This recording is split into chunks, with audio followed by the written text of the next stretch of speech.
Divya university से आई तो बस से उतर रही थी कि उसने अपने घर से निकलते प्रियंका को देखा। उसके चेहरे पर इस वक्त हवाइयां उड़ी हुई थीं और प्रियंका का यह डरा हुआ रूप देखकर दिव्या को कुछ गड़बड़ होने का एहसास हुआ था। घर पर इस वक्त पापा भी नहीं थे, सिर्फ आन्या थी। ये किस मकसद से आई थी? दिव्या का दिल धड़कने लगा था।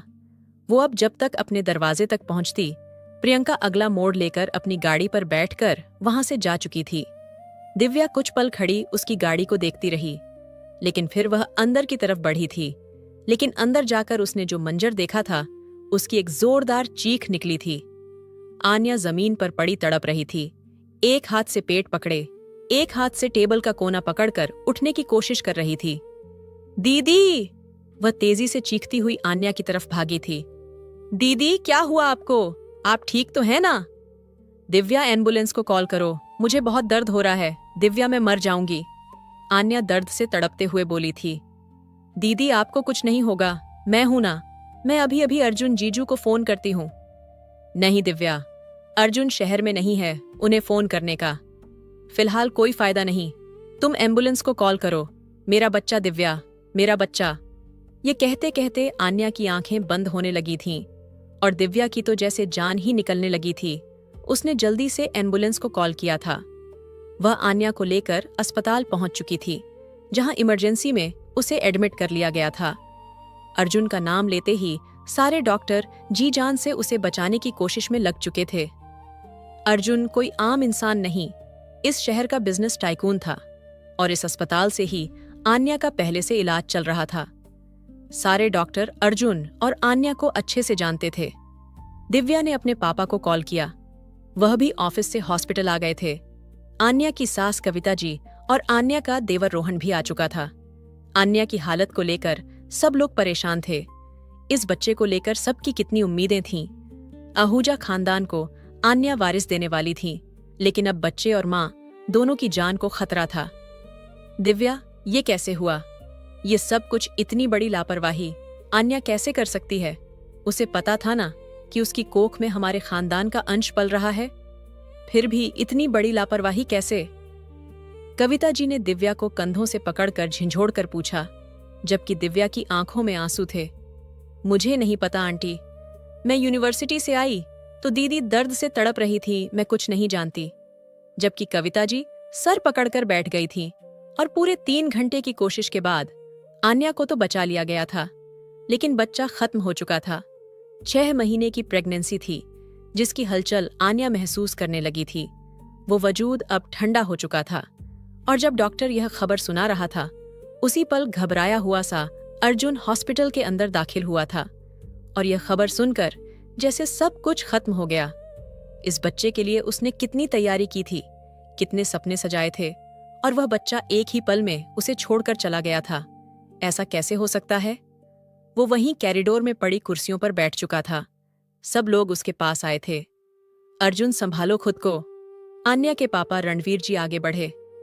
यह सब आन्या का किया धरा है, उसने अपना ख्याल नहीं रखा। अर्जुन, तुम्हें मना किया था ना, उसे उसके मायके छोड़कर मत आओ, लेकिन नहीं, तुमने मेरी बात नहीं सुनी। अब हो गया ना, सब कुछ खत्म। कविता जी गुस्से से बोल रही थी, जबकि अर्जुन धीरे से बड़बड़ाया था, मैं आन्या को कभी माफ नहीं करूंगा, कभी नहीं। उसने अपनी आंखों में आई नमी साफ की और बिना आन्या से मिले हॉस्पिटल से बाहर निकलता चला गया, ये जाने बिना कि आन्या पर क्या कयामत बीत रही है। आन्या मिलना चाहती थी अर्जुन से, उसके कंधे पर सिर रखकर रोना चाहती थी। अपने बच्चे की मौत का गम अर्जुन के साथ मिलकर हल्का करना चाहती थी, लेकिन उसने उसे ठुकरा दिया था। उसे नफरत करने लगा था, उसे अपने बच्चे का कातिल समझने लगा था। दिल में गलत फहमी का बीज पाल चुका था। वो रोती सिसकती रह गई थी। अर्जुन के पीछे पीछे उसकी माँ कविता जी भी चली गई थी।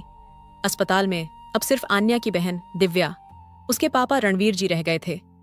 वह बेबसी से अपनी बेटी के पास आए थे। पापा, अर्जुन। उसने आस भरी नजरों से पापा को देखा था और वह कुछ भी ना कह सके।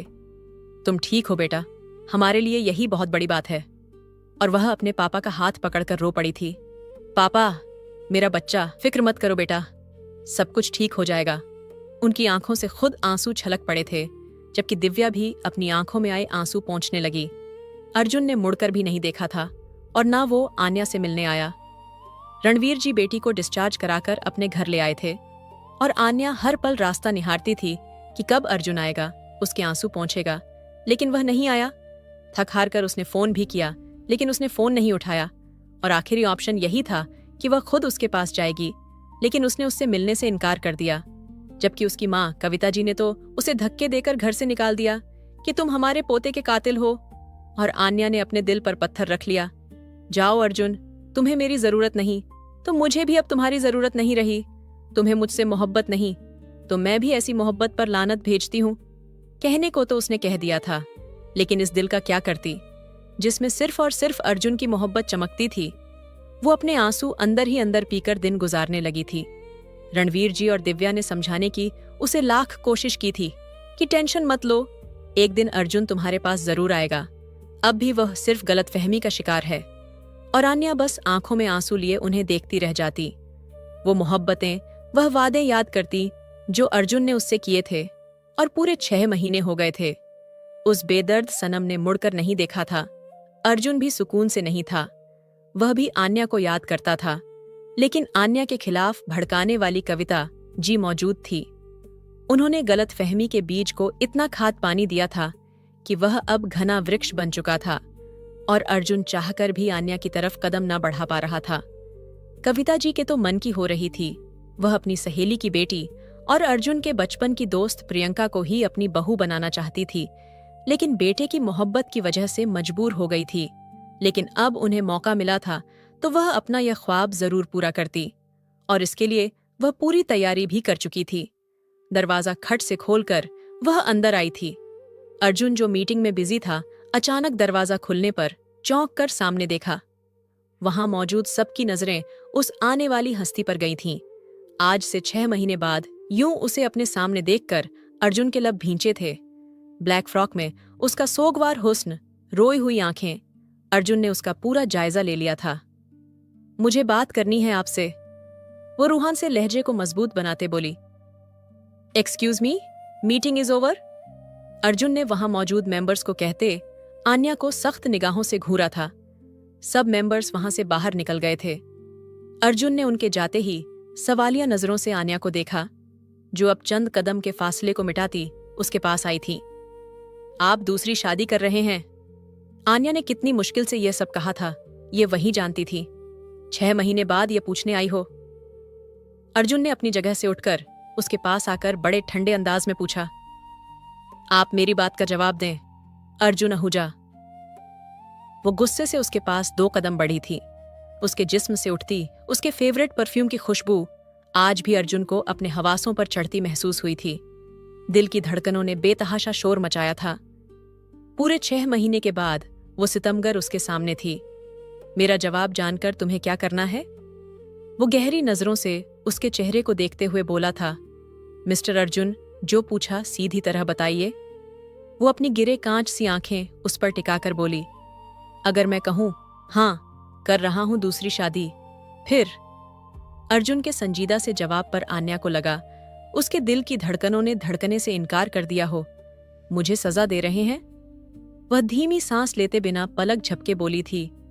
सजा तो हम दोनों के लिए है, और अब शायद सारी जिंदगी ही दोनों को यह सजा सहनी पड़े। अर्जुन अब की बार इंतहाई संजीदगी से बोला। मैं बीवी हूं आपकी, आप मेरे साथ यूं बेवफाई नहीं कर सकते। अब की बार आंखों में आंसू जमा होने लगे थे। बीवी हो इसलिए यहां खड़ी हो और सवाल जवाब का हक दिया है, वरना तुम्हारी जगह कोई और होता तो इस वक्त? क्या इस वक्त? आन्या का अंदाज तेज हुआ। घर जाओ। अर्जुन ने रुख पलटा। आन्या को यकीन न आया।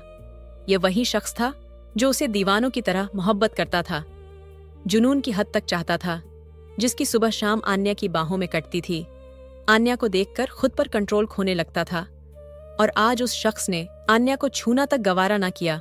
वो वाकई इन 6 महीनों में बदल गया था। आन्या को भूल गया था। सिर्फ एक गलती से उसने अपनी महबूब पति अर्जुन को खो दिया था।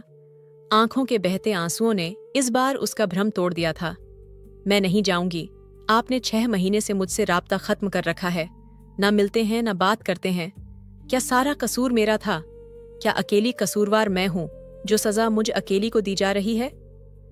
इस बार आन्या ने अर्जुन के सामने जाते माथे पर बल डाले कहा था, जबकि उसने भी अभी तक अर्जुन को छुआ तक नहीं था।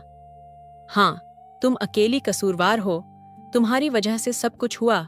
तुम्हारी वजह से मेरा बच्चा। अर्जुन का लहजा तेज हुआ था, लेकिन वह गुस्से में अपनी बात पूरी नहीं कर पाया था। आन्या ने उसके चेहरे पर इंतहाई गुस्से के भाव देखे। अपने आंसुओं को पोंछकर बोली, आप इस बात की सजा अब मुझे देंगे, दूसरी शादी करके। सही है, करें आप दूसरी शादी, लेकिन दूसरी शादी से पहले आपको मुझे छोड़ना होगा। अपनी जबान को लगाम दो आन्या, जान ले लूंगा तुम्हारी अगर दोबारा ऐसी कोई बात मुंह से निकाली तो। अर्जुन ने बाजू से पकड़कर आन्या को झंझोड़ा। एक पल को दोनों की नजरों का बुरी तरह टकराव हुआ था। आप खुद किसी और को जिंदगी में शामिल कर लें और मुझसे चाहते हैं कि आपके नाम पर अपने बाप के घर बैठी रहूं? ऐसा हरगिज नहीं होगा मिस्टर अर्जुन आहूजा। दूसरी शादी से पहले आपको पहली शादी खत्म करनी होगी। इस बार आन्या ने बिना डरे बिना रुके अर्जुन से आंखों में आंखें डालकर बात की थी। तुम्हारी इतनी हिम्मत नहीं कि तुम मेरे नाम के साथ अपना नाम अलग कर सको।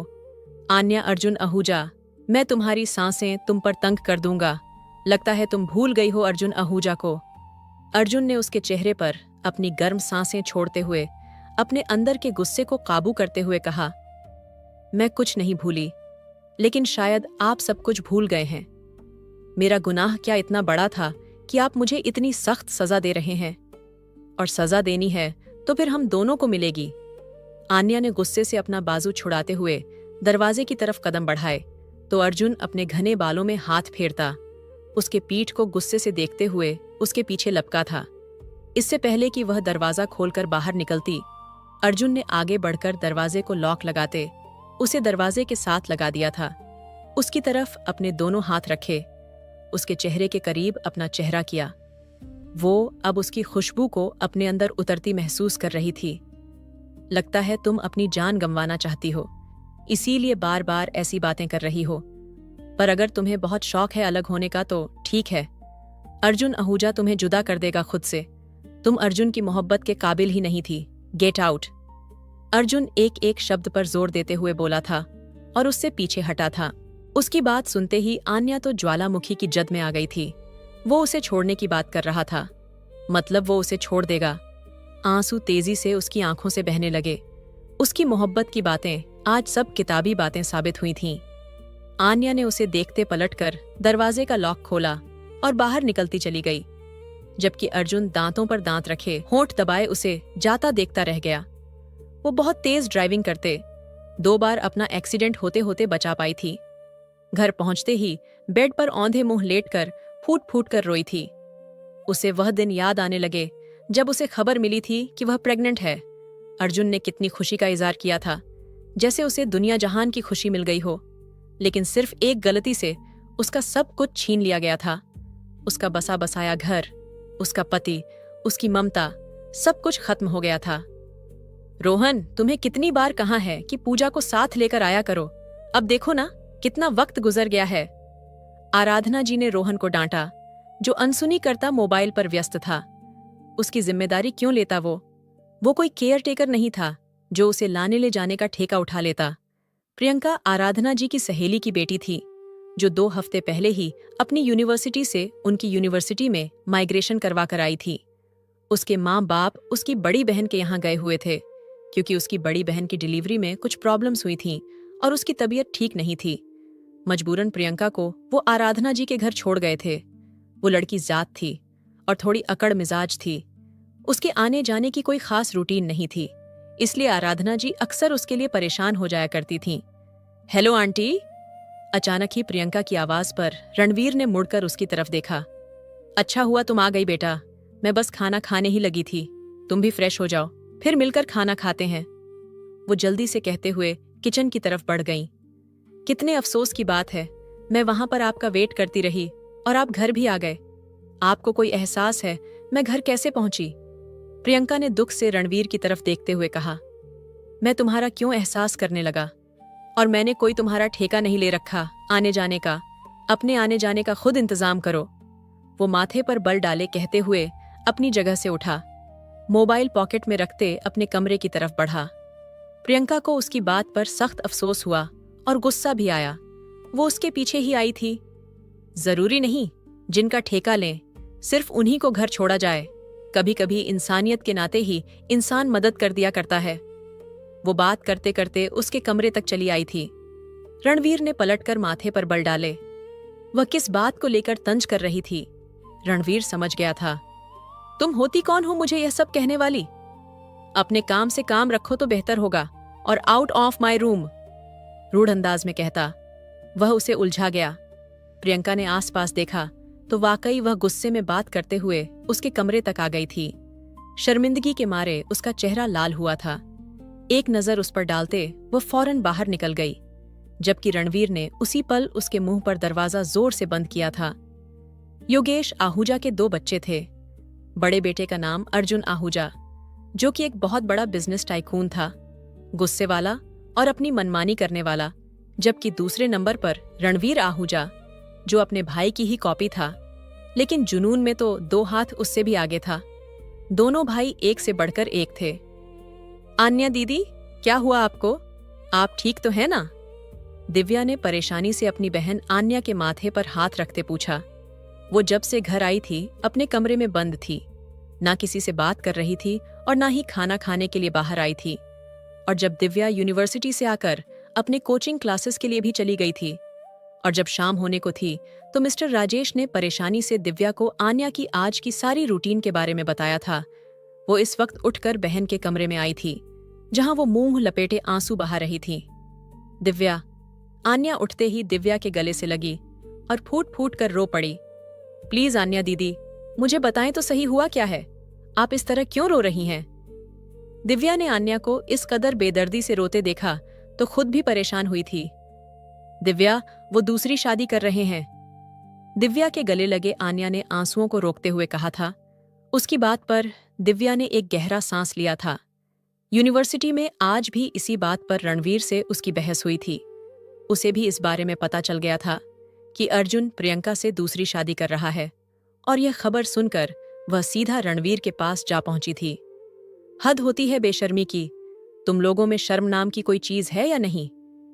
उसके दोस्तों के सामने ही वह बेतुकी बातें बोले गई थीं। रणवीर ने दांत पीसते हुए उसे घूर कर देखा था। अपनी जबान को कंट्रोल करो तुम। रणवीर भी बहशी अंदाज में उठा और उसकी तरफ बढ़ा था कि उसके दोस्तों ने उसे रोका। नहीं करती कंट्रोल। क्या कर लोगे तुम लोग? क्या अपने भाई की हरकतों को कंट्रोल कर सकते हो तुम? जगजीत बीवी के होते हुए अब दूसरी शादी रचाने वाला है। दिव्या गुस्से में सारी तमीज और मर्यादाएं भूलकर चीखते हुए बोली थी। और इस अपनी आदत की वजह से वह कितनी बार नुकसान भी उठा चुकी थी, लेकिन फिर भी वह अपनी गलतियों से बाज नहीं आती थी। आदत होती तो बदलती, नेचर कैसे बदलती? ये उसकी नेचर थी। खबरदार, तुमने मेरे भाई के बारे में एक शब्द भी गलत कहा तो मुंह तोड़ दूंगा तुम्हारा। रणवीर ने बहुत ही गुस्से के आलम में कहते हाथ का मुक्का बनाया था, लेकिन दिव्या बिल्कुल भी नहीं डरी थी। लानत है तुम पर। एक गलत फैसले के साथ देते शर्म आनी चाहिए तुम्हें। वो सामने खड़े दुश्मन को कैसे सुकून से रहने देती। पहले मुझे भी लगता था कि भाई का फैसला गलत है, लेकिन अब मुझे उनका फैसला 100% सही लगता है। No out. वो ऊंची आवाज में दहाड़ा तो दिव्या एक पल के लिए सहम गई थी। उसकी आंखों में पानी जमा होने लगा। दिव्या, चलो यहां से। उसकी दोस्त ने उसे बाजू से पकड़ा और वहां से ले जाना चाहा। रणवीर, प्लीज, छुट्टी हो गई है तो आओ घर चलते हैं। अचानक से एक लड़की ने आते रणवीर को कलाई से थामा। उसके चेहरे पर एक मुस्कान थी। दिव्या की निगाह उसके हाथ पर जा ठहरी जो रणवीर की कलाई पर था, और रणवीर इतने गुस्से से दिव्या को घूर रहा था कि उसे एहसास तक न हुआ। प्रियंका उसकी कलाई पर अपना हाथ रखे हुए हैं। दिव्या रणवीर को सख्त निगाहों से घूरती हुई हाथ झटकती वहां से चली गई थी। उसके जाते ही सब स्टूडेंट्स भी एक एक करके वहां से हट गए थे। क्या हुआ रणवीर, कुछ मिस कर दिया मैंने? प्रियंका ने आंखें चमकाते हुए पूछा। उसी पल रणवीर की नजर अपनी कलाई पर पड़ी तो झटके से प्रियंका के हाथ से अपनी कलाई छुड़ाई थी। दूर रहकर बात किया करो मुझसे, वो उसे चेतावनी देता वहां से गुस्से से निकला। दिव्या, मेरी बात तो सुनो, कहाँ जा रही हो? उसके दोस्त ने मुश्किल से उसे रोका। वो भी अपने भाई जैसा है, बेवफा है वो। इतनी जल्दी तो मौसम भी रंग नहीं बदलते। जितनी जल्दी यह दोनों भाई बदल गए हैं। दिव्या दुख से बोली, यार वह बेवफा नहीं है, बस थोड़ा वक्त दो एक दूसरे को, सब ठीक हो जाएगा। आन्या ने उसे एक अच्छी दोस्त की तरह समझाना चाहा। वक्त भाड़ में गया, वक्त देखा नहीं, तुमने किस तरह उस लड़की ने उसका हाथ थाम रखा था। दिव्या ने गहरा सांस भरते गुस्से से कहा। उसने अपने पीछे खड़े रणवीर को नहीं देख पाया था। दिव्या यार रिलैक्स, आन्या ने उसे बताना चाहा, लेकिन मौका ही नहीं दे रही थी। नहीं, बिल्कुल नहीं, वह बेवफा इंसान का भाई है और बेवफा ही निकला। देखा ना तुमने, उससे ज्यादा उम्मीद भी क्या की जा सकती है। दिव्या ने दांत किचकिचाते गुस्सा बर्दाश्त करते कहा, और उसी पल रणवीर ने उसे जोर से कलाई से थामकर अपने साथ घसीटा। दिव्या ने घबराकर रणवीर की ओर देखा था, जो उसे लिए अब यूनिवर्सिटी के खाली कोने की तरफ जा रहा था, और फिर एक पेड़ के पीछे खड़ा होते उसे पेड़ से लगाए, उसके आगे खड़ा होता, उसके दोनों तरफ अपने हाथ रख दिए थे और माथे पर बल डाले खड़ा था। आंखों में तेज गुस्सा था। उसने मेरी कलाई पर हाथ रखा, वो तुमने देखा, लेकिन मैंने उसका हाथ झटका, वो नहीं देखा। गंभीर और गुस्से वाले अंदाज में कहता, वो दिव्या को और बेसुकून कर रहा था। वो गहरी सांस भरती, अब भी बहुत गुस्से में थी। कुछ भी नहीं देखना मुझे, तुम्हारा भाई कर रहा है ना दूसरी शादी, तुम भी कर लो दूसरी मंगनी, बल्कि मंगनी की क्या जरूरत है, डायरेक्ट शादी कर लो। दिव्या ने उसे जोर से पीछे की तरफ धक्का मारना चाहा, लेकिन वह 1 इंच भी अपनी जगह से ना हिला। रणवीर ने उसकी दोनों कलाइयों को सख्ती से जकड़ा और पेड़ के साथ लगाया। बहुत ही गुस्सा भर गया था, ना तुम्हारे अंदर कि किसी की भी नहीं सुनती हो। वो उसकी कलाइयों को दबोचे, उसको अब जरा सी तकलीफ पहुंचा रहा था। छोड़ो मेरा हाथ जालिम इंसान, दर्द हो रहा है मुझे। वो माथे पर बल डाले उसे घूरते हुए बोली, मुझे भी हुआ था हाँ, दिल में, जब तुमने बिना सोचे समझे मुझे सबके सामने इतना कुछ कहा। रणवीर का अंदाज ठंडा था मगर गुस्से वाला था, और उसके ठंडे अंदाज पर दिव्या की जान जाती थी।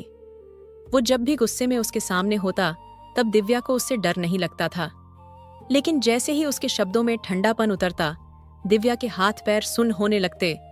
रणवीर अब की बार उसकी आवाज धीमी थी, ऐसे नहीं, पहले वाले अंदाज में बात करो, वही सूट करता है।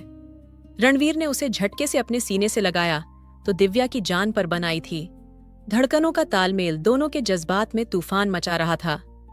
लोगों की निगाह में हम मंगेतर हैं, लेकिन हकीकत में हमारा संबंध कितना गहरा है, यह हमसे बेहतर कोई नहीं जान सकता। अपनी नाक को उसके नर्म नाजुक गाल पर रगड़ता वह पल भर में उसके गाल लाल कर गया था और दिव्या के पूरे जिस्म में करंट सा दौड़ गया था। वो दोनों छुपकर शादी कर चुके थे, लेकिन दिव्या की इज्जत की खातिर रणवीर ने अपनी मां आराधना जी को दिव्या के लिए जैसे तैसे मनाया था, और अब वह उनकी नजर में मंगेतर थे। जानबूझकर उन्होंने अपनी शादी वाली बात छुपा ली थी कि कहीं आराधना जी नाराज ना हो जाएं, और यह बात उन्होंने आज तक किसी को खबर नहीं लगने दी थी। वो हमेशा ऐसे ही उसे चुप करवाया करता था, वरना दिव्या ग्रेट चुप हो जाए नामुमकिन ही था। मैं उन्हें कभी माफ नहीं करूंगी। अचानक से आन्या की आवाज ने उसे ख्यालों से चौंकाया। दीदी प्लीज ऐसे रो रो कर खुद को परेशान मत करो, मर्द जात होते ही बेवफा हैं। दिव्या ने गुस्से से कहा। नहीं दिव्या, अगर ऐसा होता तो माँ के जाने के बाद हमारे पापा भी तो दूसरी शादी कर सकते थे ना, पर पापा ने तो आज तक वफा निभाई। माँ के जाने के बाद भी कभी बेवफाई नहीं की माँ के साथ। आन्या की बात पर दिव्या चुप हो गई थी। वह सच कह रही थी। आन्या की माँ आन्या के 10 साल की होने पर अचानक से इस घर से कहीं चली गई थीं।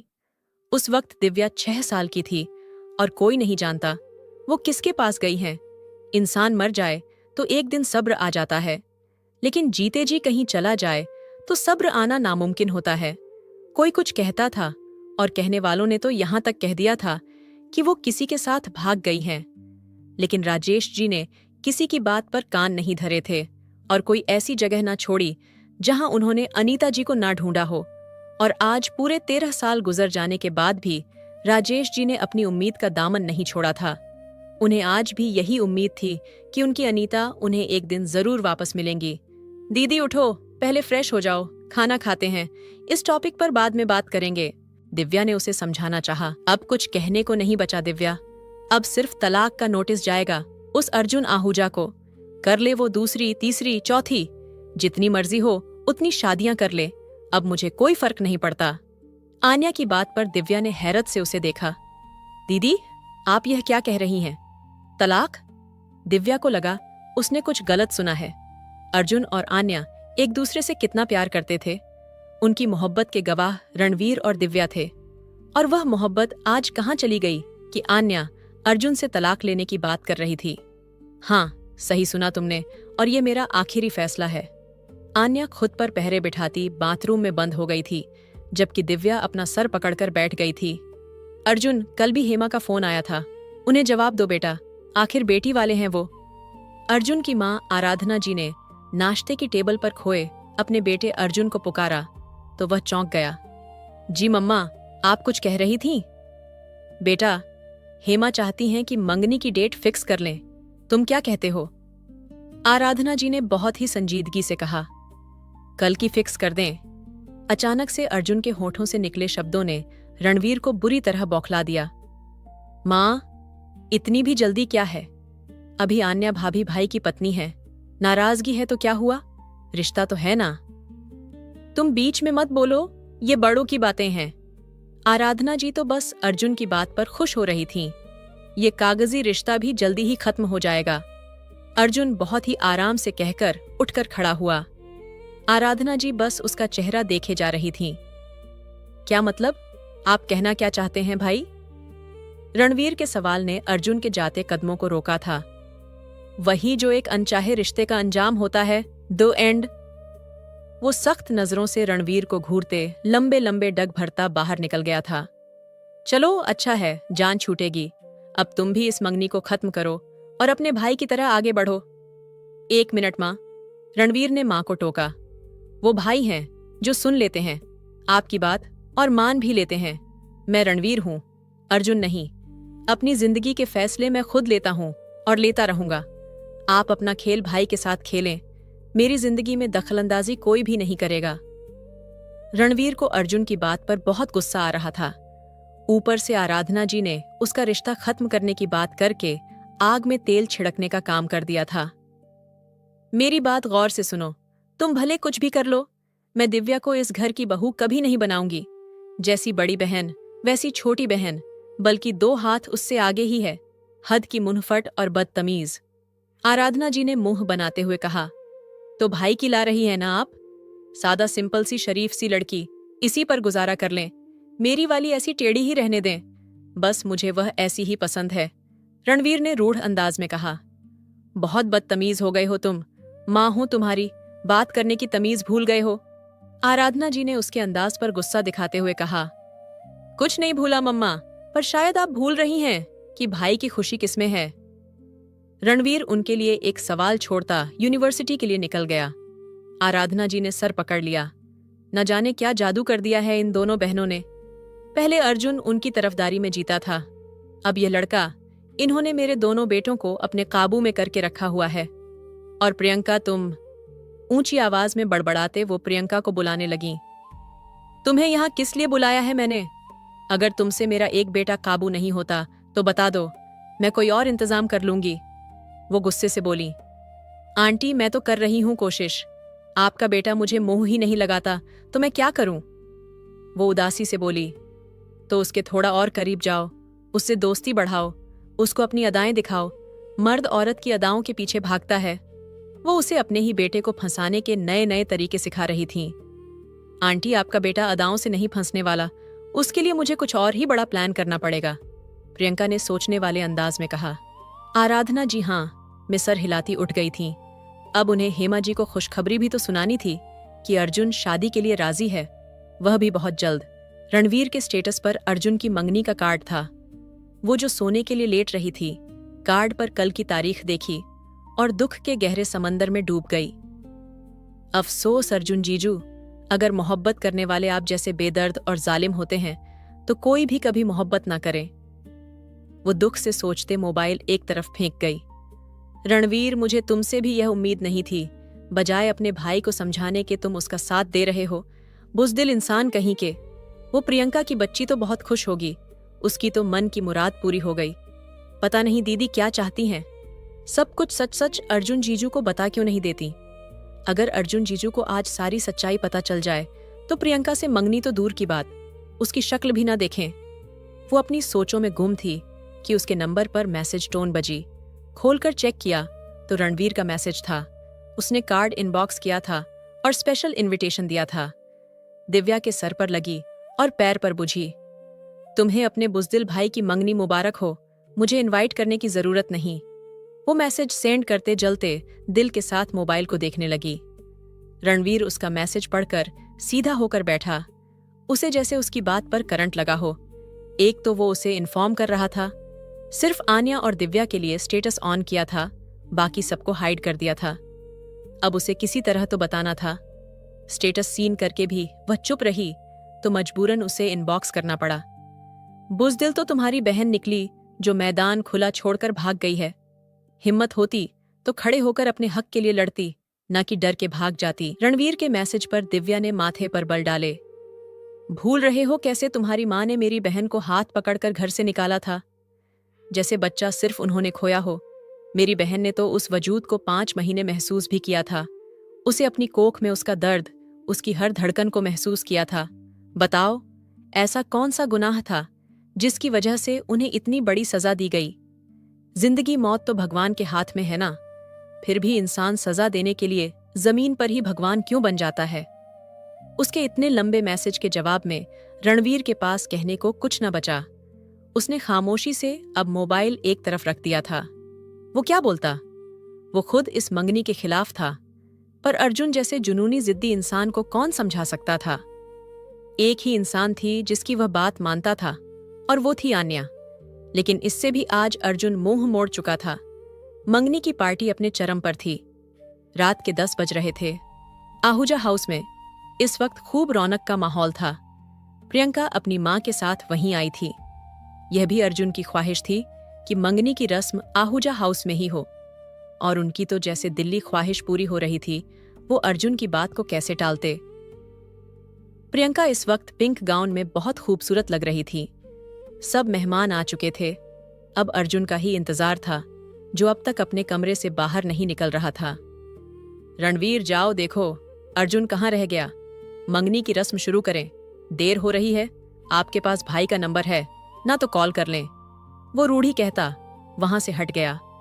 एक तो वो जो चाहता था हो नहीं रहा था। जबरदस्ती उसे मंगनी का हिस्सा बनाया गया। अब अर्जुन को भी वहीं लेकर आए।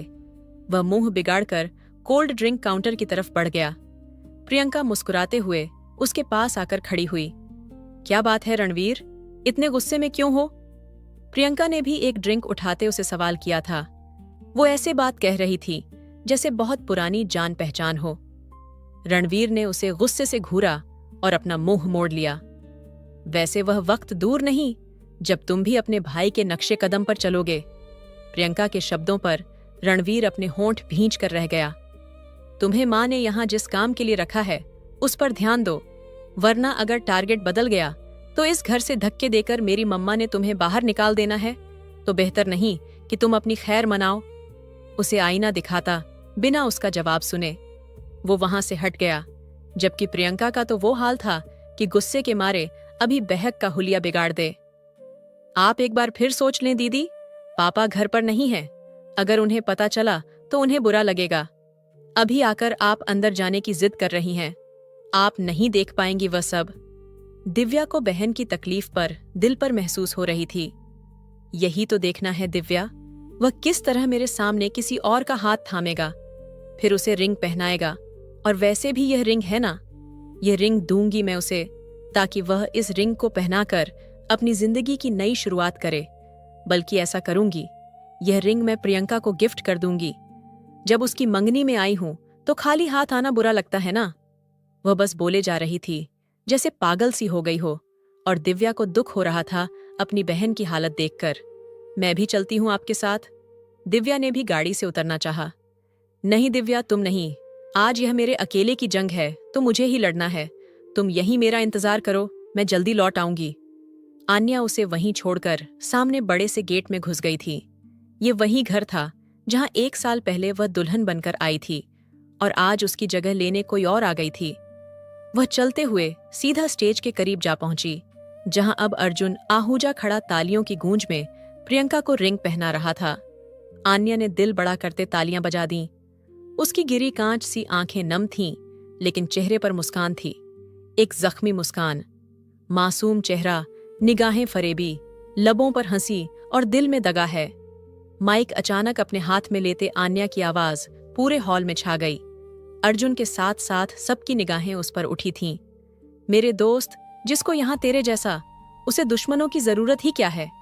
गाने के बोल बोलते माइक एक तरफ रखकर अब स्टेज की तरफ बढ़ रही थी। एक खामोशी सी छा गई थी। बहुत बहुत बधाई हो मंगनी की। आन्या ने दोनों को देखते मुबारकबाद दी थी। आराधना जी पहलू बदल कर रह गई थीं, जबकि अर्जुन की तेज नजरें उसी पर थीं। कुछ गिफ्ट नहीं लाई, लेकिन यह लो। उसने अपनी मुंह दिखाई की अंगूठी प्रियंका की तरफ बढ़ा दी। मेरी तरफ से गिफ्ट, अब इस पर तुम्हारा हक है, उसने प्रियंका की तरफ रिंग बढ़ाते कहा। लेकिन इससे पहले कि प्रियंका उसके हाथ से अंगूठी लेती, अर्जुन ने उसके हाथों से वह रिंग झपट ली और उसे गुस्से से घूरते हुए देखने लगा। आन्या ने आंसुओं के गोले को हलक में अटकता महसूस किया। वह रुक ना सकी। एक शिकवा भरी निगाह अर्जुन पर डालते हुए वहां से बाहर निकली थी, लेकिन वह घर की बैक साइड पर गई थी। अर्जुन सब कुछ छोड़ता उसके पीछे लपका था। अर्जुन, आराधना जी ने उसे पुकारा था, पर वह अनसुनी करता तेज कदमों से आन्या के पीछे गया था। आन्या घर की बैक साइड की तरफ गई थी। वो नहीं जानती थी वह कहाँ जा रही है। बस उसे अब जाना था यहां से। कुछ वक्त उसे अकेले रहना था। इससे पहले कि वो पीछे दरवाजे से बाहर कदम रखती, अर्जुन ने फौरन उसे बाजू से पकड़कर अपनी तरफ खींचा था। वह सीधा उसके सीने से जा टकराई। गहरी सांस भरते वो अर्जुन को बेगानेपन से देखने लगी। अर्जुन को उसके यूं देखने पर बहुत तकलीफ हुई थी। लीव मी, वो गुस्से से चिल्लाई।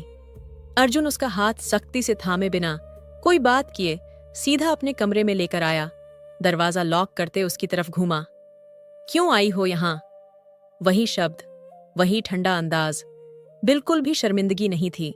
आन्या तो जैसे पागल होने को थी। उसे दोनों बाजुओं से पीछे की तरफ धक्का दिया तो अर्जुन ने उसकी दोनों कलाइयों को थाम लिया और उसे खींचकर खुद के करीब किया। क्यों मुश्किलें बढ़ा रही हो अपने और मेरे लिए? वह गंभीर आवाज में कहता। आन्या के दिल की धड़कनों को तेज कर रहा था।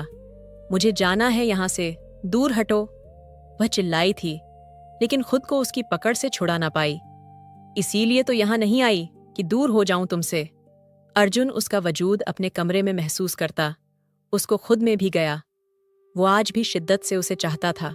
उसके बिना अपना वजूद बेमतलब सा महसूस होता था। मिस्टर अर्जुन आहूजा, जिससे मंगनी की अंगूठी पहनाई है, उसी को जाकर। उसके बाकी के शब्द उसके मुंह में रह गए थे कि अचानक ही अर्जुन ने आगे बढ़कर अपने होठों से उसके होठों पर कब्जा जमाया था और वह एकदम पत्थर सी हो गई थी। 6 महीने बाद इस स्पर्श को महसूस कर रही थी। 6 महीने तक अर्जुन ने उसे छुआ तक नहीं था। एकदम से सब याद करते आन्या पैनिक होने लगी थी। वो बुरी तरह बेकाबू होती। अर्जुन की पकड़ सख्त से सख्त होती जा रही थी कि अर्जुन उसी लिए बिस्तर पर गिरा। उसकी कलाइयों को तकिए पर लगाते उसका चेहरा निहारने लगा, जो अब रोते हुए उसे ही देख रही थी। क्या हुआ? इतना पैनिक क्यों हो रही हो? पहली बार तो नहीं छू रहा। वो इतना कहते उस पर अपना हक जताते आन्या की सांसों में अपनी सांसें घोलने लगा था। फिर बहुत ही प्यार से उसके माथे पर होंठ रखे वो उसकी आंखों को देखता, बारी बारी उन पर भी अपने होठों का स्पर्श छोड़ता जा रहा था और उसे पूरी तरह पत्थर कर गया था। वो बिना पलक झपकाए उसे देखे जा रही थी। वो जादूगर था तो ये बात आन्या गलत ना कहती थी। वो हमेशा उसे काबू कर लिया करता था अपने जादू में। आज भी आन्या को जकड़ चुका था और आन्या चाहकर भी उसके जादू से बाहर नहीं निकल पा रही थी।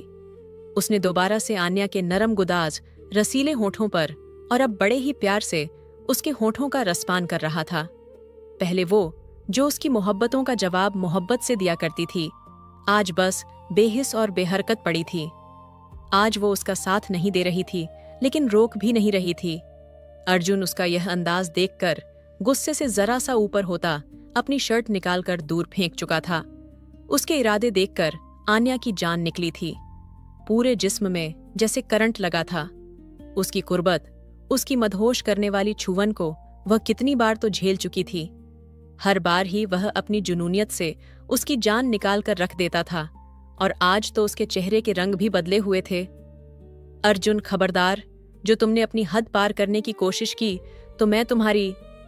लेकिन अब अर्जुन होश में कहाँ था। पूरे 6 महीने बाद उसकी महबूब बीवी उसकी बाहों में थी, तो खुद पर काबू कैसे पाता। वो सारा गुस्सा, सारी नफरत जैसे पल में भूल गया था। याद था तो बस यह कि आन्या का नर्म नाजुक वजूद उसकी बाहों में था। अगले ही पल उसने अपने नरम दहकते होंठ आन्या की गर्दन से नीचे ब्यूटी बोन पर रखे थे और अब धीरे धीरे नीचे का सफर कर रहे थे। इससे पहले कि वो उसकी और भी खूबसूरती में पूरी तरह मदहोश हो जाता, आन्या ने एकदम उसके बालों में उंगलियां डालते हुए उन्हें सख्ती से दबोचा था। मुझे घर जाना है अर्जुन, प्लीज। इस बार उसकी आंखों में नमी उतर आई थी। अर्जुन ने अपनी खुमार भरी आंखों से आन्या को देखा था और बेड पर लेटते हुए आन्या को खींचकर अपने सीने पर गिराया था। तुमने अर्जुन आहूजा को बहुत हल्के में लिया आन्या आहूजा। इतने करीब आकर कौन पत्थर दिल इंसान होगा जो जाने देगा। पूरे 6 महीने का हिसाब लूंगा। एक झटके से उसने आन्या के ब्लाउज की डोरियां खोल दी थीं और उसके कंधे से ब्लाउज हटाया था। आन्या बेबस हुई थी। वो आन्या को बेड पर लिटाकर उसके और अपने बीच के सारे पर्दे गिरा दिए, उसे अपनी बाहों में मचलने पर मजबूर कर गया था। मैं इस सब के लिए आपको कभी माफ नहीं करूंगी। वो उसके सीने में अपना चेहरा छुपा गई थी। आप बहुत बुरे हैं, बहुत बुरे। जबकि अर्जुन ने लाइट ऑफ करके उसके दोनों कलाइयों को अपनी पकड़ में लिया था। मेरी पत्नी हो तुम, पर हक रखता हूं, माफी मांगूंगा भी नहीं। अपनी बात कहता वो उसके होश ठिकाने लगा गया था। आन्या के दिल की धड़कनें बढ़ती गई थीं। उसकी हर हरकत आन्या की जान पर बनाई थी। पूरे 6 महीने के बाद उसकी जान उसे मिली थी और वह अपनी जान को अपने शरीर में समा लेना चाहता था। काफी देर हो गई थी। आन्या अभी तक वापस नहीं आई थी। दिव्या गाड़ी में बैठी उसका इंतजार कर रही थी। उसने गाड़ी आहूजा हाउस से थोड़ा पीछे करके खड़ी की थी, जहां एक बहुत बड़ा सा पेड़ था और गाड़ी उसमें छुप गई थी। रात का वक्त था। वहां सड़क पर गाड़ी खड़ी करना दिव्या को सही नहीं लगा था। वो आन्या को कॉल कर रही थी। उसका नंबर बंद जा रहा था। हे भगवान, दीदी कहाँ रह गई? वो परेशान हुई। क्या करूं? अर्जुन को कॉल लगाऊं या फिर रणवीर को? वह उलझन में थी, पर कब तक इंतजार करती। उसने रणवीर को कॉल लगा दी। रणवीर, जो अर्जुन को आन्या का हाथ थामे अपने कमरे की तरफ ले जाते देख चुका था और फिर कमरे का गेट बंद करते भी देखा था, तो उसके चेहरे पर बड़ी ही प्यारी सी मुस्कान आई थी। ये सब देखकर मोबाइल पर दिव्या की कॉल देखते उसकी आंखें चमक उठीं। बोलो, कॉल रिसीव करते हुए बोला। दीदी कहाँ है? उसने गुस्से से पूछा। मुझे क्या पता, मुझसे क्यों पूछ रही हो? रणवीर सिरे से इनकारी हो गया। देखो रणवीर, ज्यादा भाव खाने की जरूरत नहीं। मुझे पता है दीदी आहूजा हाउस के अंदर हैं। मेरे साथ ही आई थीं। वो कब से बाहर वेट कर रही हूं और वापस नहीं आ रही। क्या कहा तुमने? तुम बाहर हो? वक्त देखा है, क्या हो रहा है?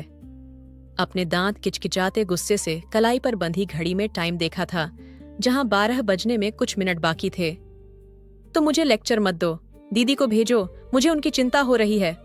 तुम्हारी दीदी को जहां होना चाहिए वह वहीं है, लेकिन लगता है तुम्हें डोज की जरूरत है बेबी।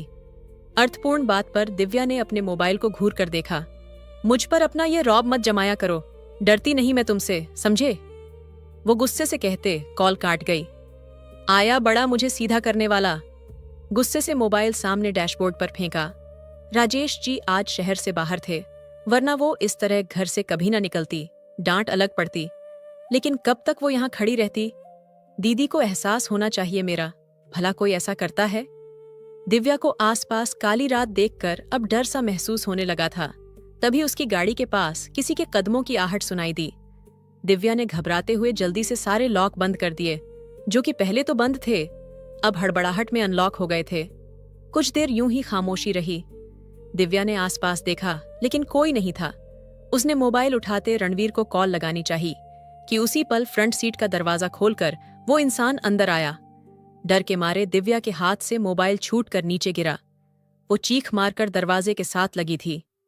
अपने सामने रणवीर को देखकर एक पल के लिए दिव्या के हवास जाने लगे। रणवीर के चेहरे की मुस्कान ने उसे वापस होश की दुनिया में लाया। क्या हुआ डार्लिंग, इतना डर गई? मैं तो तुम्हें बहादुर समझा था, लेकिन तुम तो डरपोक निकली। रणवीर ने उसका मजाक उड़ाया, जो अभी भी दरवाजे के साथ चिपकी बैठी थी, उसे परेशान नजरों से देख रही थी। Divya, are you okay?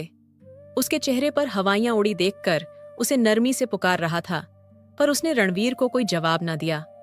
यह एक्सप्रेस ट्रेन चुप क्यों है? जब उसने हाथ बढ़ाकर उसके गाल को छूना चाहा कि दिव्या ने एक झटके से उसका हाथ हटा दिया था। बेवकूफ, ऐसे कौन करता है? अब बहुत ज्यादा डर गई थी।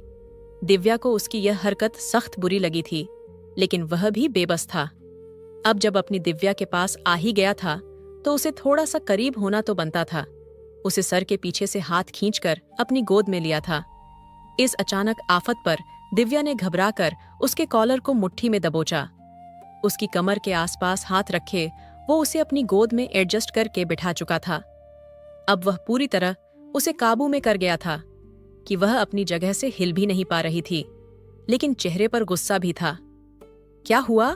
इतना गुस्सा क्यों आ रहा है मेरी जान को? वो अपनी गर्म सांसें दिव्या के चेहरे पर छोड़ रहा था और दिव्या का दिल 120 की रफ्तार से दौड़ने लगा था।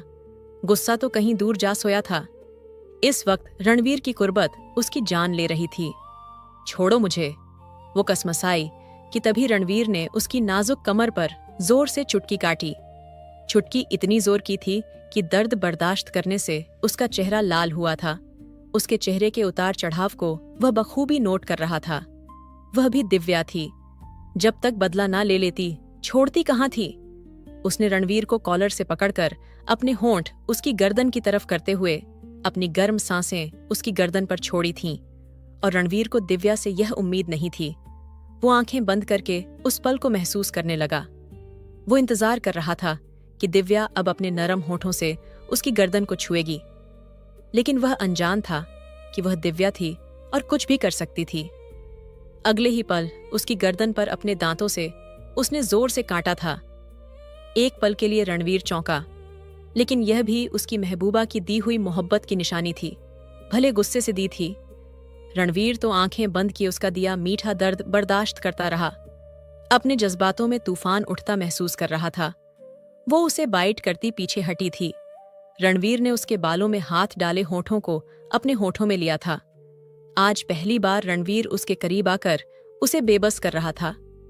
छोटी मोटी शरारतें वह अक्सर दिखाया करता था, लेकिन होठों तक पहुंचने की हिम्मत वह पहली बार कर रहा था। दिव्या उसकी इस हरकत पर गुस्से से खुद को क्या छुड़ाती?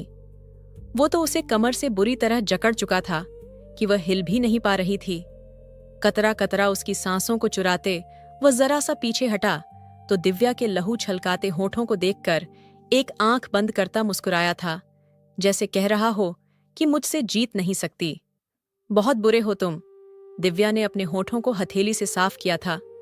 तुम मेरा स्पर्श नहीं मिटा सकती दिव्या। बस कर दो रणवीर, मैं अब तुम्हारी जान ले लूंगी अगर तुमने आगे कुछ भी किया तो। रणवीर ने अपनी बाहें उसके गले के आसपास डालते उसकी बातों को एंजॉय किया था। मंजूर है, लेकिन तरीका मैं बताऊंगा। वो उसको बहुत मोहब्बत से देखता उसकी नाक के साथ अपनी नाक रगड़ गया था। I hate you. वो गुस्सा हो रही थी। उसने उसे पूरी तरह अपने काबू में किया हुआ था और अब दिव्या को अपनी बेबसी पर रोना आ रहा था। क्यों रो रही हो? रणवीर ने उसकी आंखों में बहते आंसू नोट किए। मुझे दीदी के पास जाना है, पता नहीं वह कहाँ है, और मुझे वो रो देने को थी। रणवीर को उसके आंसू जितने बुरे लगे, उसकी बात ने रणवीर का दिल उतने ही बुरी तरह से छलनी किया था। तुमने मेरी मोहब्बत का नाम दे दिया दिव्या। रणवीर की आंखों का रंग बदला था। दिव्या ने सहमी निगाहों से उसे देखा, जिसके चेहरे पर अब मोहब्बत ढूंढने से भी नहीं मिल रही थी। एक सर्द अंदाज था, खून को जमा देने वाला। रणवीर ने उसकी खामोशी पर उसे जोर से उसकी पीठ सीट पर छोड़ा था। दिव्या ने घबराकर उसे देखा। वो गहरा सांस भरता गाड़ी से उतर गया था। दिव्या भी घबराकर उसके पीछे उतरी। रणवीर प्लीज, उसने उसे पुकारा। वह रुका नहीं। दिव्या उसके सामने जाकर खड़ी हुई।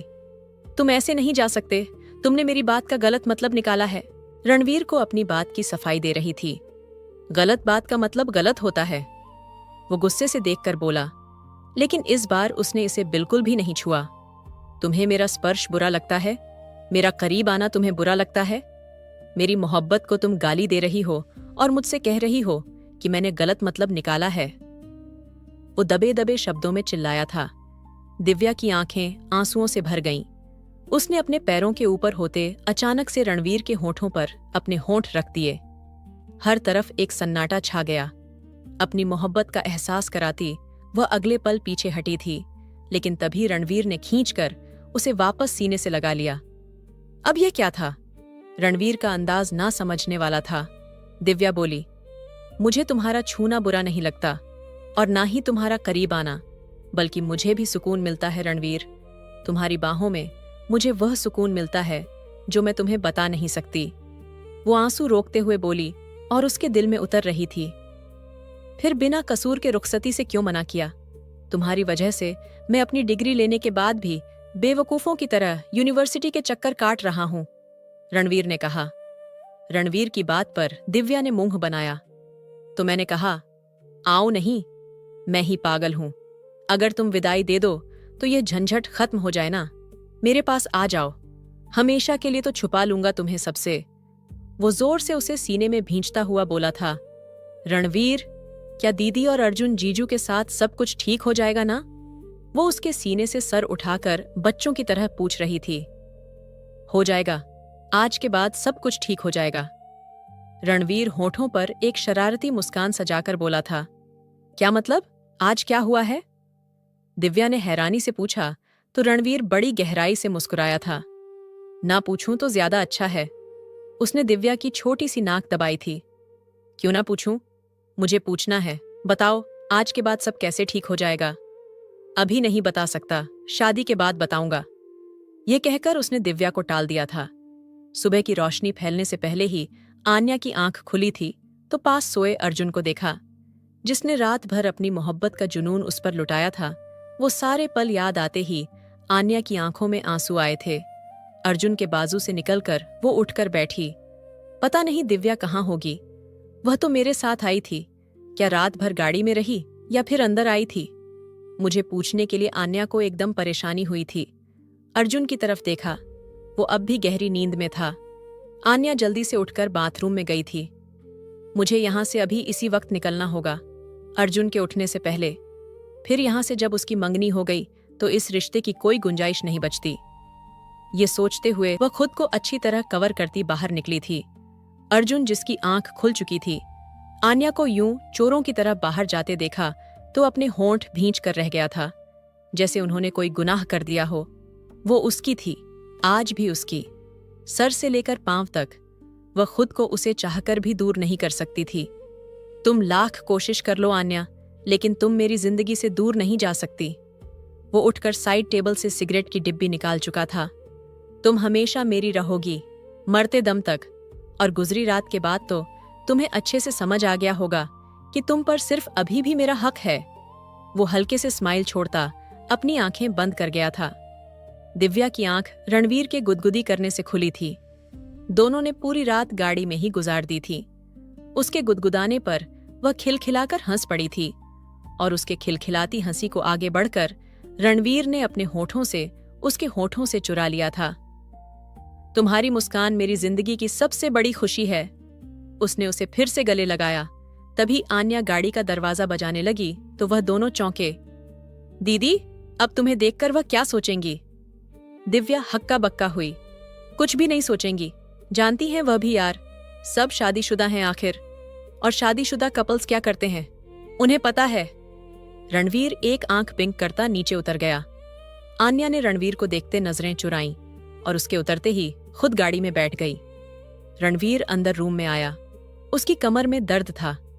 सारी रात सीट की बैक से टेक लगाए वो और दिव्या को गोद में लिए सुलाकर खुद जागता रहा था। उसे पता था आन्या अब भी इतनी जल्दी बाहर नहीं आने वाली थी। 6 महीने के बाद दोनों का मिलन हो रहा था तो इतनी जल्दी प्यास कहाँ मिट जाती। इसलिए उसने सुकून से दिव्या को गोद में लिया था और उसके सर को थपकते हुए उसे सुला दिया था। दिव्या खुद तो सुकून से उसके सीने पर सर रखकर सो गई थी, लेकिन उसकी गर्दन पर दे दर्द ने रणवीर को सोने न दिया था।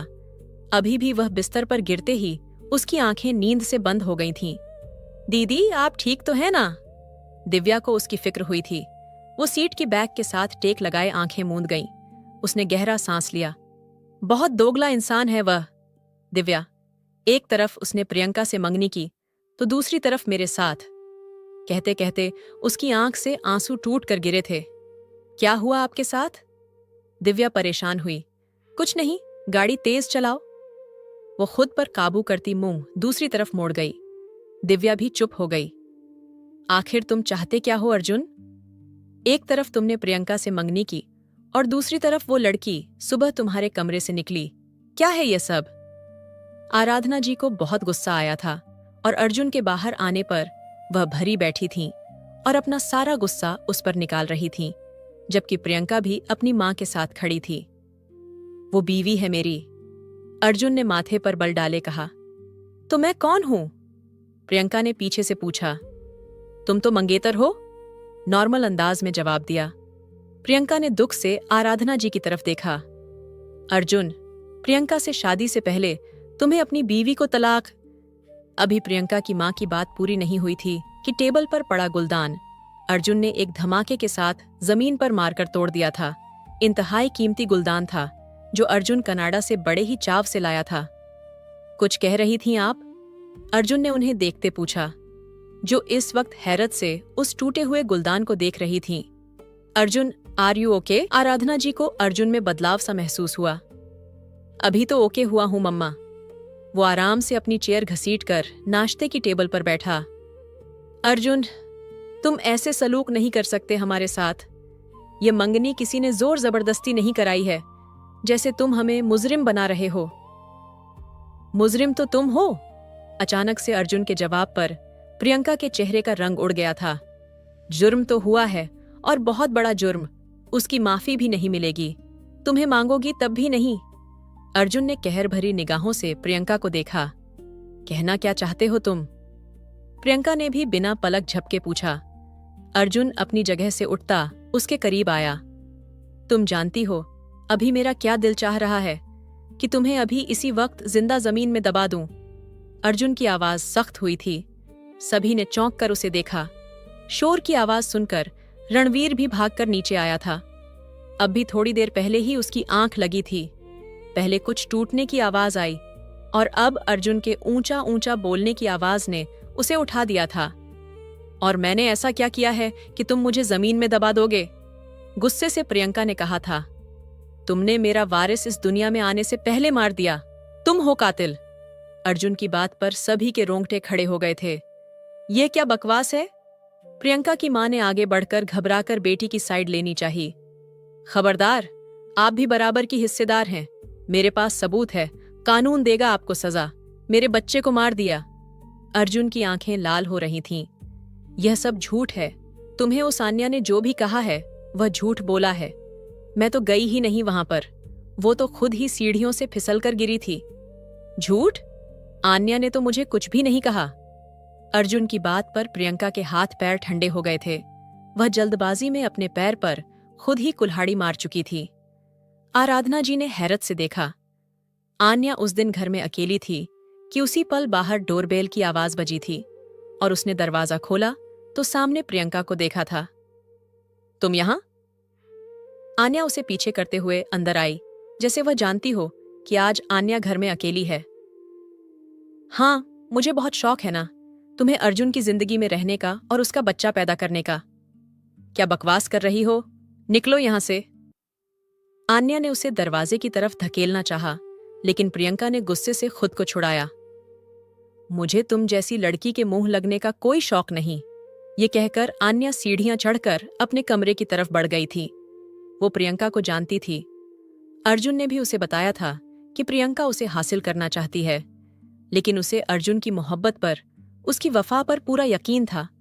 उसने सोचा कि जब घर में कोई नहीं होगा तो प्रियंका खुद ही वापस चली जाएगी, लेकिन वह नहीं जानती थी प्रियंका के इरादे क्या हैं। अभी आन्या सीढ़ियां चढ़कर ऊपर पहुंची थी कि उसके पीछे पीछे प्रियंका भी आई थी। उसने एक झटके से आन्या को कंधे से पकड़कर खींचा और धक्का मारकर सीढ़ियों से गिरा दिया। आन्या के मुंह से एक चीख निकली थी। वह दर्द से तड़प रही थी, किसी को मदद के लिए पुकार रही थी। प्रियंका उसके पास बैठी थी। दर्द से तड़पती रहो और यहीं तड़प तड़प कर अपनी जान दे दो। बदकिस्मती से बच गई तो अपने मुंह को बंद रखना। अगर एक शब्द भी मेरे खिलाफ बोला तो याद रखना, मैं वह भला हूं कि कुछ भी कर सकती हूं। एक दिन अर्जुन रात को सोएगा, सुबह उसकी आंख नहीं खुलेगी। विधवा होना चाहती हो तो अपना मुंह खोलना, वरना हमेशा खामोश रहना। आन्या अपना दर्द बर्दाश्त करती उस पत्थर दिल लड़की को देख रही थी। यानी जब अर्जुन को हासिल नहीं कर पाती तो उसे जान से मार देती। आन्या का दिल कांप उठा था, लेकिन प्रियंका वहां से निकल चुकी थी। ये बात आन्या ने किसी से नहीं कही थी, लेकिन सिर्फ दिव्या जान गई थी। उसे भी आन्या ने कसम दे दी थी। हाँ, वह मौका देखकर कहना चाहती थी यह सब अर्जुन से। उसे प्रियंका की तरफ से खबरदार करना चाहती थी, लेकिन अर्जुन ने उसे इतना मौका ही कब दिया था कि वो उसे कुछ कह सकती। बच्चे के जाने का दुख दोनों को अपनी जगह था, लेकिन अर्जुन ने आन्या की शक्ल तक नहीं देखी। आन्या ने यह फैसला किया कि वह अब यह राज ही रखेगी कि उसके बच्चे का कातिल कोई और नहीं प्रियंका है। पर यह राज खुल गया। सुबह आन्या कमरे से बाहर निकली थी तो वह भी थोड़ी देर बाद रूम से बाहर आया था, और जब गेस्ट रूम के बाहर से गुजरते अर्जुन ने उन माँ बेटी की बातें सुन ली थीं, जिसमें प्रियंका साफ कह रही थी कि उसने आन्या और अर्जुन के बच्चे को मारकर अपने लिए रास्ता साफ किया है। अर्जुन ने वह सारी बातें रिकॉर्ड भी कर ली थीं। अर्जुन, मेरी बात सुनो, ये सब झूठ है, गलत है, ऐसा कुछ नहीं है, प्लीज मेरा यकीन करो। प्रियंका अपनी बेगुनाही अर्जुन के सामने साबित तो नहीं कर पाई, लेकिन खुद को सच्चा साबित करने के लिए चीखने चिल्लाने लगी थी। लेकिन अर्जुन तो पुलिस को फोन कर चुका था। पुलिस ने आते ही प्रियंका और उसकी मां को हिरासत में ले लिया। बेटा, कुछ तो ख्याल करो, प्रियंका तुम्हारी बचपन की दोस्त है, उसी के नाते मेरे बारे में थोड़ा सोच लो। प्रियंका की मां ने हाथ जोड़ते हुए माफी मांगती निगाहों से अर्जुन को देखा। अगर मुझे नुकसान पहुंचाने की कोशिश की होती तो माफ भी कर देता, लेकिन मेरी आन्या मेरे होने वाले बच्चे को नुकसान पहुंचाया है, और उसके लिए मैं आप लोगों को कभी माफ नहीं कर सकता। इंस्पेक्टर साहब, ले जाएं इन्हें। अर्जुन ने अपने ऊपर मुश्किल से काबू करते हुए कहा था। उनके जाने के बाद अर्जुन कुर्सी पर ढह गया। अर्जुन की आंखें आंसुओं से भर गई थीं। आराधना जी ने अर्जुन के कंधे पर हाथ रखा तो अर्जुन ने उनके हाथ को झटक दिया, और तभी रणवीर नीचे आया और अर्जुन के सामने घुटनों के बल बैठ गया। भाई, जो होना था हो गया। हर काम में भगवान की मर्जी होती है। बस अब आन्या को घर ले आएं। ये घर उनका है, उनके होने से ये घर है, और मुझे यकीन है वह आने से कभी इनकार नहीं करेंगी। रणवीर ने उसका हाथ थामते हुए कहा तो अर्जुन खामोशी से उसे देखने लगा। रणवीर ठीक कह रहा है अर्जुन, बहुत ज्यादती कर दी हमने आन्या के साथ। अब वक्त आ गया है हम अपनी गलतियों की भरपाई करें। हमने उसको बहुत तकलीफ दी है इन 6 महीनों में, उसे बहुत दुख दिए हैं, वह बहुत बार टूटी होगी। अब उसे जोड़ने का वक्त है, उससे माफी मांगने का वक्त है। आराधना जी ने भी दुखी दिल से आंसू पोंछे थे, जबकि अर्जुन बिल्कुल खामोश था। आन्या घर आते ही अपने कमरे में बंद हो गई थी। शाम तक वह बाहर ना निकली थी। दिव्या के अपने पापा से फोन पर बात हो गई थी, वह कुछ देर में पहुंचने वाले थे। दिव्या आन्या के रूम में गई तो वह अपना सामान पैक कर रही थी। दिव्या को कुछ भी समझ न आया कि अचानक से हुआ क्या है कि आन्या शहर छोड़कर ही जाने की बात कर रही थी। अभी ऐसा मत करो, जब तक पापा घर नहीं आ जाते मैं आपको कहीं नहीं जाने दूंगी। दिव्या ने उसके हाथ से बैग लिया था। मुझे मत रोको दिव्या, मैं यहाँ 1 मिनट भी नहीं रह सकती। मैं अपनी फीलिंग्स नहीं बता सकती, प्लीज मत रोको। आन्या ने अपना बैग दिव्या के हाथ से छीना और अपने कदम बाहर बढ़ाए। अब भी वह बाहर हॉल तक पहुंची थी कि सामने से ही उसे अपने पापा के साथ अर्जुन अंदर आता दिखाई दिया। उसने गुस्से से अपना बैग जमीन पर डाला और मुंह फेर कर खड़ी हो गई। अर्जुन ने सारी बात राजेश जी को फोन पर बता दी थी और अब उनके साथ ही घर आया था। मुझे नहीं लगता वह तुम्हारी बात मानेगी अर्जुन। राजेश जी ने अपनी बेटी को यूं गुस्से में देखा तो कहा, आप मुझे एक मौका तो दें, मैं मना लूंगा उसे। अर्जुन को देखते आन्या अपने कमरे की तरफ चली गई थी। अर्जुन ने उसके पीछे जाते हुए कमरे में आकर दरवाजे को अंदर से लॉक कर दिया। खबरदार, जो मेरे पास भी आए, आज मैं बिल्कुल भी बर्दाश्त नहीं करूंगी। आन्या ने उंगली दिखाते वो किया था। तुम मुझे अपने पास आने से रात को भी नहीं रोक पाई थी, तो अब भी नहीं रोक पाओगी। अर्जुन ने झटके से उसे अपनी तरफ खींचा था। मेरी बेबसी का मजाक उड़ाने आए हैं? आन्या पैनिक हुई थी। बिल्कुल नहीं पागल लड़की। अर्जुन ने उसके गालों पर आए आंसू पोंछे। मुझे पहले क्यों नहीं बताया कि हमारे बच्चे को उस प्रियंका ने। अर्जुन का रंग बहुत लाल हुआ था। आपकी जान को खतरा था, वह आपको मार देती, इसीलिए।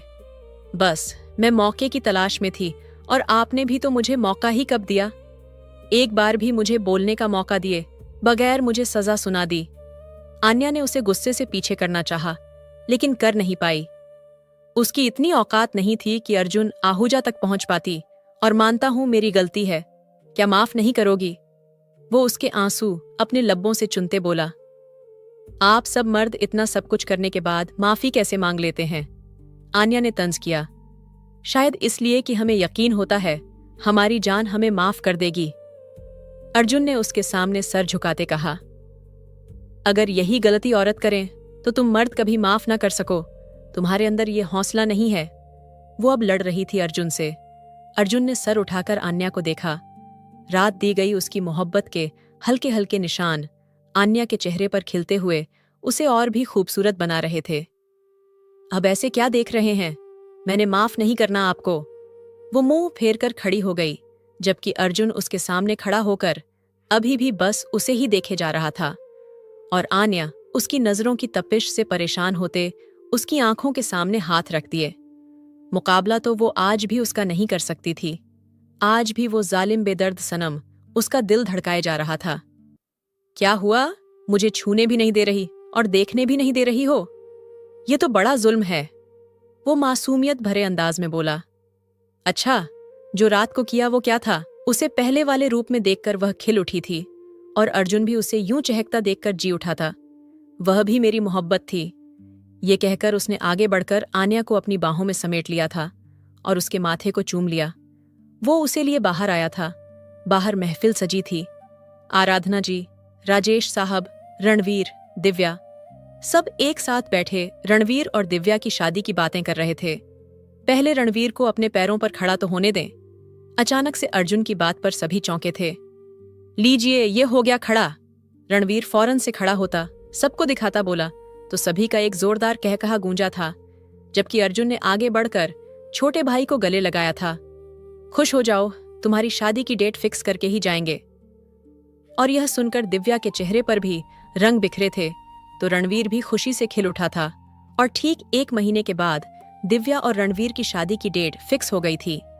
अर्जुन आन्या को साथ ले जाना चाहता था, लेकिन दिव्या ने साफ इनकार कर दिया कि अब आन्या दीदी मेरे साथ ही विदा होकर आहूजा हवेली जाएंगी। और दिव्या की इस बात पर रणवीर ने भी उसका साथ दिया था। सबकी खुशी को देखते हुए यही तय पाया गया कि आन्या भी दिव्या के साथ दोबारा से इस घर से विदा हो गईं। और अर्जुन गुस्से से रणवीर और दिव्या को घूर कर रह गया था। वह तो आज ही अपनी प्यारी बीवी को अपने साथ ले जाना चाहता था। अपने दिल की बेचैनी को उसके पहलू में लेटकर चैन पहुंचाना चाहता था। उसने मासूम सूरत बनाकर आन्या पर एक नजर डाली थी, और उसकी इस हरकत पर सब लोग हंस पड़े थे। ठीक 1 महीने के बाद दोनों बहनें विदा होकर आहूजा हवेली पहुंच चुकी थीं। दोनों को उनके कमरे में पहुंचा दिया गया था, और दोनों बेटों के बंद दरवाजे को देखते हुए आराधना जी ने खुद से एक वादा किया था कि आगे आने वाली जिंदगी में अपने बेटों के लिए आसानियां पैदा करेंगी। वह कभी उनकी राह में कांटे नहीं बिछाएंगी, क्योंकि उन्होंने देख लिया था कि आन्या के बगैर उनका हंसता मुस्कुराता शरारती अर्जुन कैसे मुरझा कर रह गया था। वो अब दोबारा से उसके चेहरे की हंसी और मुस्कान छीनना नहीं चाहती थीं, जबकि अंदर कमरे में रणवीर, दिव्या, आन्या, अर्जुन अपनी अपनी मोहब्बत की नई कहानी लिख रहे थे। दोस्तों, क्या अर्जुन ने उन दोनों के साथ सही किया या गलत? अपनी राय कमेंट बॉक्स में जरूर बताना। अगर आपको हमारी यह वीडियो पसंद आई हो तो वीडियो को लाइक और चैनल को सब्सक्राइब जरूर करें। धन्यवाद।